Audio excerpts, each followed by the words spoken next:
આજે આપણે તાંદરજાની ભાજી બનાવીને તૈયાર કરીશું। તો એકદમ નવી જ રીતે આપણે ભાજી બનાવવાના છીએ। તો વિડીયો ખાસ જોજો અને જો મારી ચેનલ ઉપર નવા હો તો ચેનલને સબસ્ક્રાઈબ કરી દેજો। ફેસબુક પરથી જોઈ રહ્યા હોય તો ફેસબુક પેજને ફોલો કરી દેજો, જેથી રોજ નવા વિડીયોના નોટિફિકેશન તમને મળતા રહેશે। તો તાંદરજાની ભાજી તમે ઘણી વખત બનાવી હશે, પરંતુ બિલકુલ નવી જ રીતે અને નવા ટેસ્ટમાં આજે આપણે બનાવીને તૈયાર કરીશું।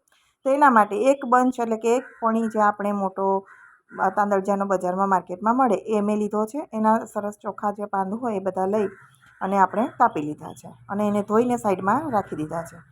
હવે અહીંયા એમાં ગ્રેવી બનાવવા માટે પહેલાં મેં અહીંયા સિંગના દાણા લીધા છે 2 મોટી ચમચી જેટલા, સાથે મરચું, આદું અને જો તમને લસણ પસંદ હોય તો લસણની 7 થી 8 કળીઓ અંદર નાખી દેવાની। સાથે આપણે એક ટમેટું લઈશું અને જો તમને ડુંગળી પણ પસંદ આવતી હોય ભાજી સાથે તો ડુંગળી તમે અહીંયા લઈ શકો છો। અને આપણે એની એક સરસ મજાની પેસ્ટ બનાવીને તૈયાર કરવાની છે। તો તમારી ચોઈસ પ્રમાણે તમે આમાં લસણ અને ડુંગળીનો ઉપયોગ કરી શકો છો। હવે આપણે સરસ એવી આપણી પેસ્ટ બનીને તૈયાર થઈ ગઈ છે। ટમેટું છે એમાં પાણીનું પ્રમાણ હોય એટલે પાણીની જરૂર પડે નહીં। જો કદાચ તમને પીસવામાં જરૂર લાગે તો 1 ચમચી જેટલું પાણી નાખવાનું।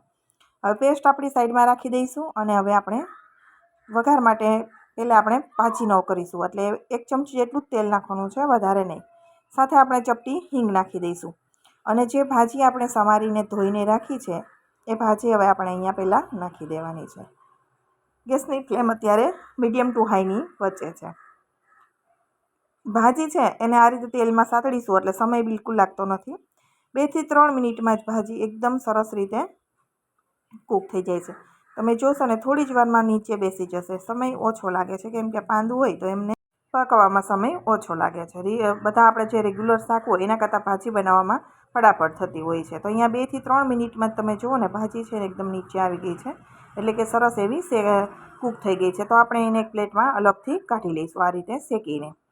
પછી આપણે સેમ પેનમાં જ હવે વઘાર ફરી કરીશું, એટલે પેનમાં જ આપણે 2 મોટી ચમચી જેટલું તેલ નાખી દેવાનું છે। તેલ આપણું ગરમ થાય એટલે આપણે એની અંદર જીરું નાખી દઈશું।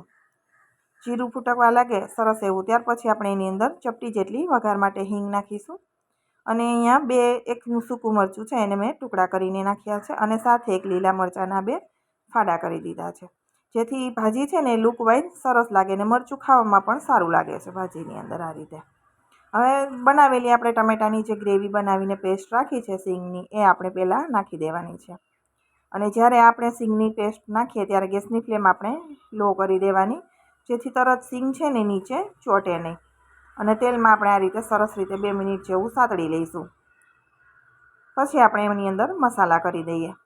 તો મસાલામાં આપણે હળદર, લાલ મરચું, તીખાશ જોઈએ એ પ્રમાણે મરચાંનો ઉપયોગ કરવાનો અને કલર એકદમ સરસ આવે એટલે આપણે કાશ્મીરી મરચું નાખીશું, ધાણા જીરું અને સ્વાદ પ્રમાણે આપણે મીઠું નાખવાનું છે।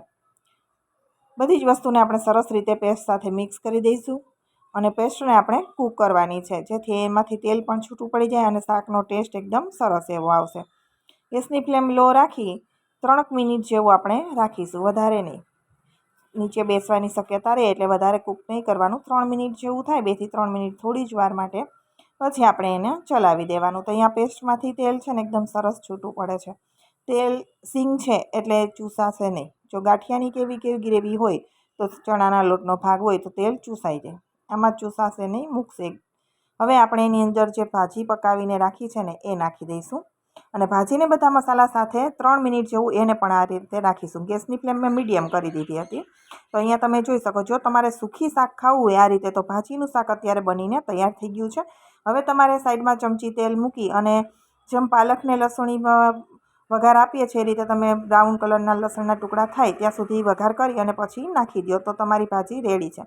પરંતુ તમારે થોડું હજી ગ્રેવીવાળી ભાજી ખાવી છે તો તમે અહીંયા હું પાણી નાખું છું 1.5 કપ જેટલું, એ રીતે પાણી નાખી દેવાનું, 1 થી 1.5 કપ જેટલું, તમને જે રીતે ગ્રેવી જોઈએ। અને હવે અહીંયા છે ગાંઠિયાનો ભૂકો, ચવાણાનો ભૂકો, ગાંઠિયાનો ભૂકો તમારી પાસે જે પણ અવેલેબલ હોય એ અહીંયા નાખી શકાય।